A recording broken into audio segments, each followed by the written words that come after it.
حضرت زید بن ثابت رضی اللہ تعالیٰ عنہ حضور علیہ السلام دے صحابی ہن بڑے جلیل القدر اور اکابر صحابہ کرام دے وچوں موجود ہیں.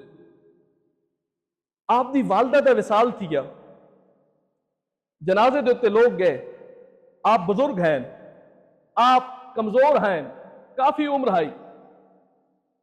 تو جس ٹائم جنازہ پڑھیا گیا نا تو آپ دی سواری آپ دے نزدیک کیتی گئی تاکہ آپ سواری دے اتے سوار تھی کہ اپنے مکان تک یا اپنا جڑی جگہ تے آپ نے تشریف گن وینا اتنے تشریف گن ونجن.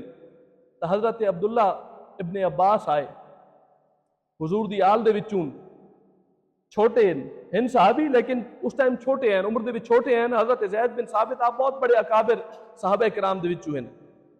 جلے حضرت زید آپ چڑھن لگے نا گھوڑے دے اتے یا اٹھ دے اتے, تو حضرت عبداللہ ابن عباس آپ نے گھوڑے دی رکاب نپ کو جتھے پیر رکھیں دا رکاب نپ کے دی. جلے آپ نے رکاب نپی, حضرت زید جڑے کہ بزرگ ہیں اکابر صحابہ کرام دے وچوں ہیں, آپ پیچھے تھیے. آپ نے فرمایا کہ اے بیٹے ایک ہی عمل ہے. تو حضرت عبداللہ ابن عباس نے فرمایا کہ اے عمل حضور اے ہے کہ اساں اپنے علماء دا اور اپنے بزرگاں دا ان احترام کریں دے.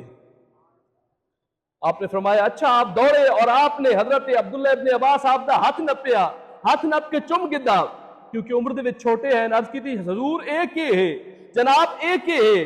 تو آپ نے فرمایا سانو حکم ہے کہ آل بیت دا, آل رسول دا, اولاد بطول دا ان احترام کرنا ہے. اتھے مقام, منصب, علم, فضیلت ساری عرشے پیچھے رہ ویندی. جلے نسبت مصطفیٰ آونجے اور اولاد علی المرتضیٰ آونجے اس ٹائم ہر شے پیچھے رکھ کے سانو حکم اے ہے کہ ون کے انہاں دے ہتھاں مبارک نوں بوسہ دینا ہے.